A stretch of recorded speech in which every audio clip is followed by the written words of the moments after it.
I'm Wagtendonk. I was the research scientist for Yosemite National Park for 36 years. I retired 3 years ago, and I still love the place, and I still live next to it. Okay.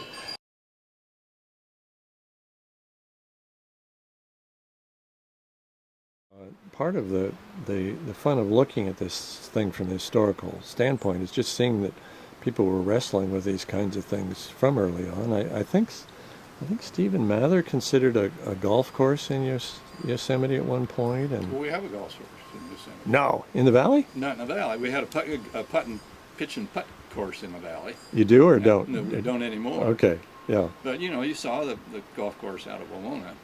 I didn't get out to Wawona. Oh, okay. Oh, so there's a 9-hole golf course in there. I'll be darned. They justified it as being the oldest golf course in the West or some damn thing like that. I think that's interesting. And the then in order to get rid of the effluent from the sewage treatment facility, they're spraying the treated effluent on the golf course. So now it becomes essential in order to keep the effluent, keep the sewage treatment plant. Well, it struck me that game is being played at a very, very, very high level out at Hetch Hetchy. Of course. That Yeah.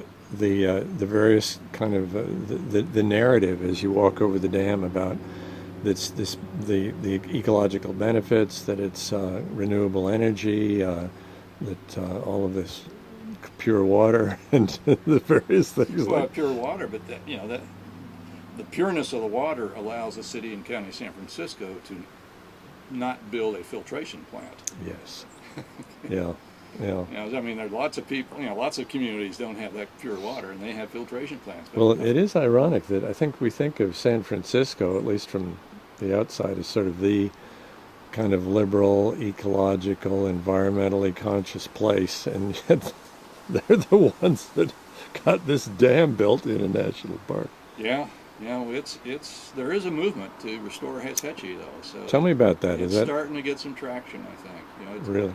It started out as a very local. There's one person who was that was his thing, and he started this small group, and now it's gone mainstream. So they have lawyers, they have boards, they have programs. They got an initiative onto the San Francisco ballot this year to at least study the question. Really? It's a tough one because you look at clean energy, which, hydro, doesn't burn any fossil fuels, so it's clean from that point of view. But the environmental cost of losing a Hetch Hetchy Valley, is there. But some people say, well, you haven't lost it; it's just underwater. Yeah, that's it. And some people say that protects it from the Park Service. You better leave it underwater because if the Park Service, if they drain it, the Park Service will screw it up like they did Yosemite Valley. Yeah, well, I think they would have more sense than that. But it's a terrible scar. It's just I cry every time I go out there and see that thing. yeah. Plus the regulation, the law says the public can't touch the water. Yes. So you can't even swim in it. You can't boat on it. As I recall, in the early days, there was, like a century ago, there were, various pictures and promoters saying, "Oh, it'll be this beautiful lake and Oh, all yeah. of this boating." And Well, no, So- they didn't. They didn't have boating in there, but they showed people in walking around with parasols and enjoying yeah, the lake. There's an insidious thing that goes on with that too, because this San Francisco has an account they call the filtration avoidance account. I mean, it's actually called that. They do not want to build a filtration plant. In that account, they have money which goes to the Park Service, and many of the rangers and much of the wilderness rangers, cadre, is paid by that money with the justification that they can go to the state of California Water Resources Control Board and say, we're spending this money to make sure that this water remains pristine, therefore we don't need to build a filtration plant. So the Park Service has become somewhat dependent on that money. Yeah. Because the money that the park had to pay those people is now, gone, and well, it goes to other things. So the entrance station at Hetch Hetchy was built by the city and county of San Francisco. The Backpackers Campground was built by the city and county of San Francisco. The rangers that patrol out there are paid by the city and county of San Francisco. The rangers that patrol the wilderness area beyond the reservoir are paid by the city and county of San Francisco. Interesting. They also pay for the maintenance of the trails in the area. So there's a big chunk of money. I think several $1 million that the park has gains from the assumed. There it is, just this little fragment of a dam and in the distance, and you get down there, and I just felt the whole valley. I was taking my preconceptions with me, and it just sort of felt like it was haunted or that it was cursed, and it seemed drier and less attractive than Yosemite Valley. And I got down there and parked and, tried to figure out what you do. Were they going to let you walk on the dam? Well, wait a minute, people are out there walking on the dam. And so I took my cameras and went out and walked on the dam and ran into 4 kids who'd been in the back country and talked to them for 10 or 15 minutes about, what I was doing, what they were doing. And they told me, oh, you can just walk through that tunnel and you get on the path back up there. And I said, what's it like? And they knew all about the Hetch Hetchy debate. And I said, I feel it's sort of cursed. Did you feel that way? And they said, well, a little bit, but we got back there and it's really very beautiful. And the water was beautiful. And I found myself as I went along through the tunnel and then up a mile or so into the back and photographing that I was very much, my head was in nature. I mean, the birds were there, the trees were there, these magnificent spires of rock were. The bathtub ring, though, was pretty. Yeah, well, pretty striking. Oh, absolutely. And I'm kind of struggling with my own feelings there. But I felt like, well, in some ways, Mother Nature is still here.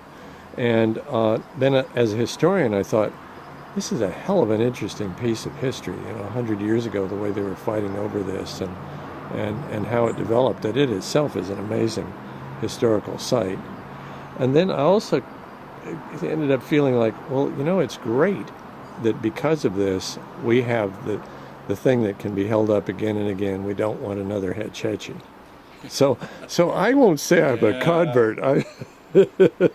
But I often in life you have something you think about before you've ever seen it, and you see it and it sort of adds new dimensions to what you're seeing. Now that's not an ipso, hey, I'm going to fight the taking down the dead. But like I said before, it just makes me cry inside when I go there. It's just so wrong. I see nothing beautiful about it at all. Yeah. I just see this big scar. Well, in that bathtub, see the valley it could be. Yeah. If we can take Elwha Dam out and Glines Dam in Olympic National Park, although much smaller, we can certainly do that for Hetch Hetchy. Yeah. The reports I've read indicate that the dam and a reservoir below the Don Pedro Dam has more than enough unused capacity to handle all the water that's in Hetch Hetchy. What you lose is the timing of the water, and you lose the electricity generated by that, the difference in the elevation between Hetch Hetchy and Don Pedro. But some studies have shown that those can be offset as well. So the economic question, I think, is questionable. How valuable it is. Well, and I've read articles recently that lo and behold, Republicans in the state seem to be favoring it, and Democrats seem to be opposing it. Does that ring a bell at all? Well, that's partly the San Francisco connection. Yeah. But Feinstein, she's adamant against it because she represents, she's from San Francisco. Yeah. And for them, it's just, this is our water, And I think Republicans are for it because the Democrats are against it. They see it sort of as a needling point too. Yeah, So, all you liberals in San Francisco, what about Hetch Hetchy? Yeah, that's a good needling point. I'd also heard that there's some business interests that would, licking their chops at, getting the contracts to build this new system. Well, they wouldn't have to build a new one. Yeah. They Don Pedro has enough capacity. Oh, does it? It has enough capacity to handle the water that's in Hetch Hetchy. So what you lose is the electricity generated by it. And you lose the ability to time the releases. You can time the releases from Hetch Hetchy to generate electricity down below and do all the other things. But the studies indicate that those can be resolved. Yeah. But there's a cost involved. But to take all that money. Well, you don't have to remove it. You can leave it as a historic object. Just breach it at the bottom. That'd be interesting. So there's lots of different ways you could. Are they doing that with the Elwha? I don't know. No, they're removing it completely. They're just removing those completely. It's a much smaller dam. Yeah. And with that one, everybody said, well, there's so much sediment, it's going to, clog the streams. Well, they just ended up breaching it anyway, and letting this sediment, flush out. Yeah. As they have on another dam that feeds into the Columbia from Washington. Yeah. It's a load. Well, there's the Snake River dams, which actually were only completed shortly, or about the time I arrived at Eastern Washington University. There's talk of taking them out, and well, I'm the optimist. I think it'll happen. I think it can happen. There's what about all the sediment? Well, if there is a lot of sediment, you can flush it out. But several years ago, they drained Lake Eleanor, which is another reservoir that the city yes. has in the park. In order it was during the drought we had in the 70s. It was way down. Yeah. And I went down by the dam, and there was not very much sediment at the base of on the uphill side of the dam. And you'd walk around, and there were all the stumps left from when they cut the trees that were in there. When Hetch Hetchy was down during that same drought, you'd see the roads that used to be there, the stumps, the sawmill piles, and is that right? But I didn't. Obviously it didn't go down all the way down to the dam that time, so I don't. You couldn't really see how much sediment there was. But again, if there's a lot, truck it out. Yeah, it's straight. What's Hetch Hetchy worth? What's it? Well, what's it worth? Well, that would certainly be, in terms of my history and just being teased a little bit about the idea, well, this is an interesting piece of history. It'd be even more interesting if it were taken out and brought back. Yeah, if you leave it in, you could still walk across it and go through the tunnel and get to the backcountry. Yeah, it could be a monument to a big mistake. It would be a great opportunity and a research opportunity to see, what happens ecologically as the place recovers. Yeah. It would be a fascinating study. Oh, that would be. If someone asked me, well, how long would it take to, get trees back? I said, well, how old do you want the trees to be? Yeah. If you want 100-year-old trees, it's going to take you 101 years. Or they ask, well, when would the bathtub ring disappear? Well, that'd probably take a little bit longer. But, the lichens need to recolonize, and but it would happen. I have full confidence in its ability to recover. Mm-hmm. I'm not concerned. You just have to be patient. Yeah. I wonder if there are places where that you could use for analogies to that. I mean, where dams have disappeared, or in terms of certainly an old roadbed is one kind of thing that doesn't take too long before Mother Nature begins breaking it down. And well, there's a failed dam in Rocky Mountain National Park. It's been at least 20 years. I don't know whether they put in plots in there to study its recovery. Yeah. But there are examples of that. And I think in the Olympic they're doing that for the Elwha. Well, it stands to reason that Mother Nature would just go on Yeah. doing whatever When Mother. it pours a vacuum, it'll come right back.